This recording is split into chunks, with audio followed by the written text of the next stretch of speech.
Next, may we have Mr. Alexander and Mrs. Suanning Goyante from Indonesia.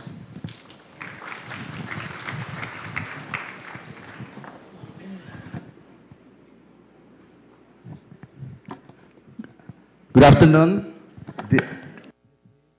religious and lay brothers and sisters of Christ. Let us first introduce ourselves shortly. We are representing Indonesia. My name is Alex and my beautiful wife is Suanning. We are blessed with 3 children, one already in third year university. We are members of Family Commission of Bishop Conference of Indonesia and also chairman of Couples for Christ Indonesia. We come to this conference together with our dear priest, Father Hartono, and also with Bishop from the Family Commission of the Bishop Conference of Indonesia. Regarding the harmonizing of legislation and culture with gospel, we have 4 points to bring to this conference. I will share the first 2, and then later Suanning will share the last 2. Generally, Indonesian Catholics understand well that the essential properties of marriage are unity and indissolubility.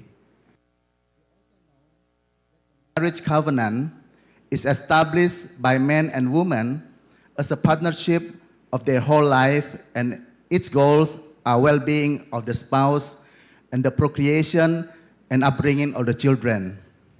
However, there are some difficulties in putting the church teachings on the Catholic's matrimony and family into practice. The first difficulty derives from tribal customs of marriage. Indonesia is an archipelago country with more than 13,000 islands and comprised of 1,340 tribes. Some of the tribal customs are not appropriate with the church teachings on marriage. For example, there is a possibility to do polygamy and divorce because of certain reasons, such as wife is barren, that she cannot bear a child, or the husband has enough welfare to have more wives. Another example, certain tribe insist very expensive dowry such as ivory, which cause some men and women to get married elsewhere. However, such marriage, although has been ratified by the church, is still denied by the tribe. Many Catholic families more respect and obey to the customary law than the church teachings on marriage and family life. This is a challenge in pastoral ministry of some dioceses in Indonesia. Therefore, the diocese make an effort to make traditional values and the church teaching by inculturation. The second derives from religion pluralism in Indonesia, where Islam is the majority, 90% of the population. And by this fact, Indonesia has the largest Muslim population in the world. Consequently, Islam law influences and dominates civil rule on marriage, in particular, the possibility of divorce, remarriage, and doing polygamy by certain reason.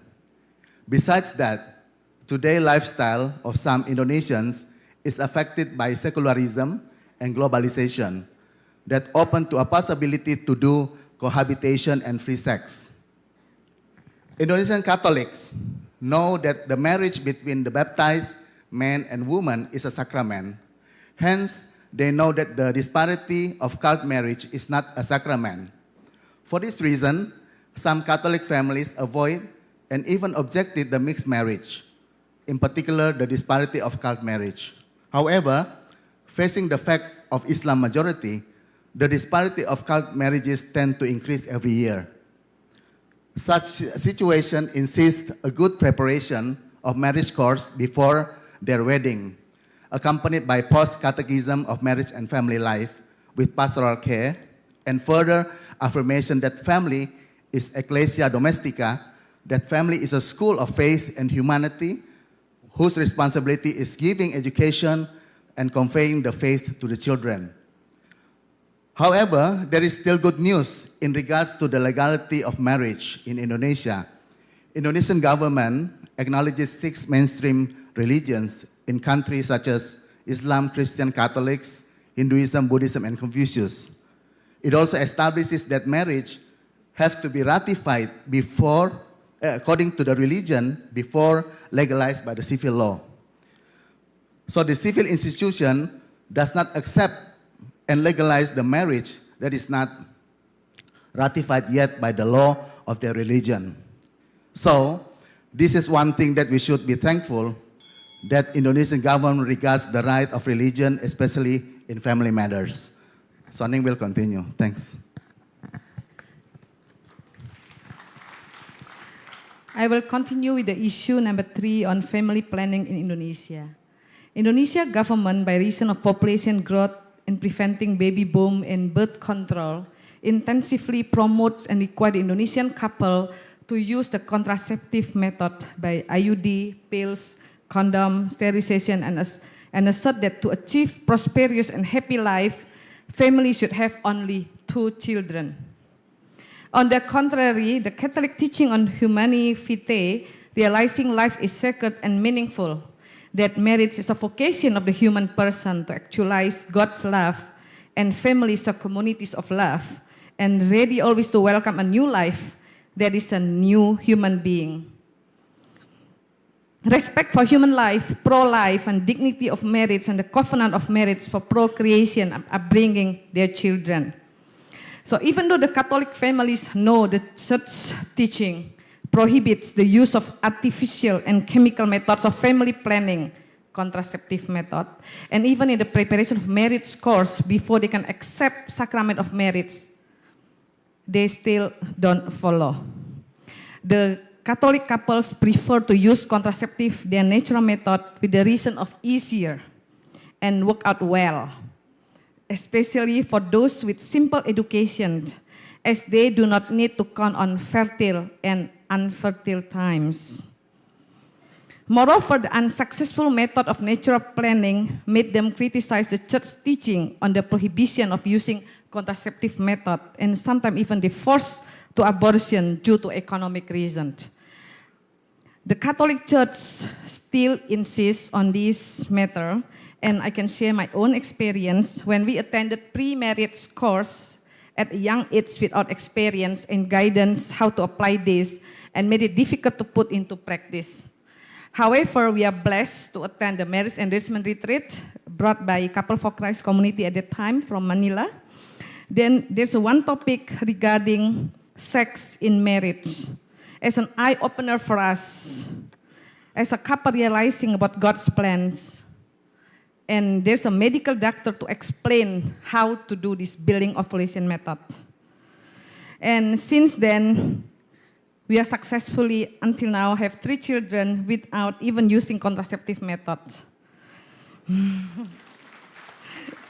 And I share this with my Muslim friend, and they ask me about this natural family planning, and they want to follow the building ovulation method. Lesson learned that we need to improve in pastoral family care after marriage about the building ovulation method. More and more teaching on how to do this, to do birth control through natural family planning using a building ovulation method, not only in the pre-marriage course before wedding. Number 4 issues, migrant family. Catholic teaching on the sacredness and dignity of human life. But the reality in Indonesia that the poverty is still there. So the force that drive people to seek any job without considering the risks of becoming victim of human trafficking. An estimate of 100,000 women and children are trafficked from Indonesia annually for commercial sexual exploitation, forced labor, and forced marriage. An estimated 700,000 labor migrants have left Indonesia to work in Malaysia and countries in Middle East. The case of an Indonesian Catholic named Wilfrida Soik was sentenced to death in Malaysia, and through a long legal battle of more than 3 years and cooperation of government, migrant care, Catholic Church, she was escaped death penalty last April. Catholic Church proof that she is underage through the christening letter, that she was 17 when committed the crime and not 21, as suggested by passport information of which was allegedly falsified by the traffickers. Still, there are 245 other Indonesian migrant workers right now facing the death penalty overseas. Until now, our government work hand in hand with all religious movements, including Catholic Church, to provide migrant care for this issue. Lesson learned from Catholic Church is how to give proper education, especially at rural area, the poor area.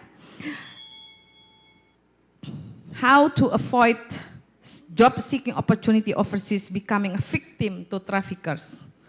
For migration, a case study in East Timor, majority Catholic in our country, showed that many married men migrate to support their wife and children, that causing a separation of husband and wife for extended period can lead to marital instability and consequent breakup of the family unit. Some men have taken an extra or substitute spouse in other country as a result of the loneliness that leads to a temptation to infidelity. Another effect of prolonged separation is that the wife left at home country behind with children has to assume roles like become a head of the household.